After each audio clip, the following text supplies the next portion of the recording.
at least 14 white men stormed the jail, shouting, "Get ready in there. Here we come." If Luke didn't know what was about to happen before, he knew when he saw those men, filled with anger and hatred coming for him. They snatched him quickly and took him out of the jail to a waiting car. One of the mob members would later say that Luke thought that they were coming just to give him a beating. Supposedly, Luke said that he would take the beating, but he just didn't want to be cut.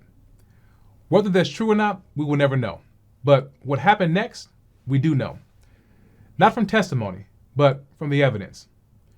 From what they left of Luke's body.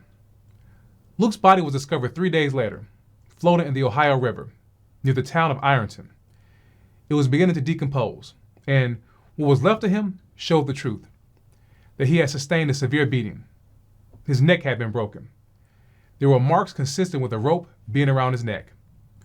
Luke had been lynched. 11 days after Luke's body was found, County Prosecutor Lee Andrews finally got around to questioning 6 white men who were part of the mob. It wasn't like it was a secret who did it. There was just no urgency to do anything about Luke's lynching.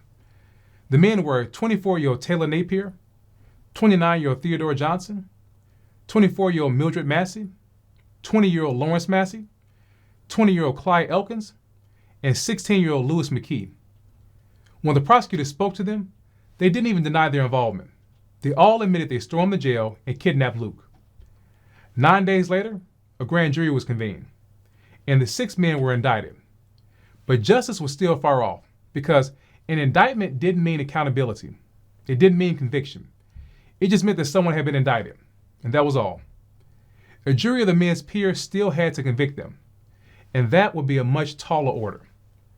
The teenager, Lewis McKee, he was sent to a juvenile detention center for his involvement in the lynching. If you remember, several of the men admitted to kidnapping Luke from the jail when they first were questioned by the prosecutor.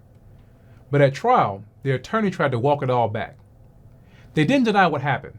They just started offering excuses, new theories, anything to create doubt, anything to confuse.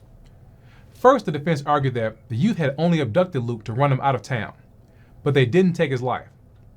They then claimed that he drowned after jumping overboard as the men rowed him across the Ohio River.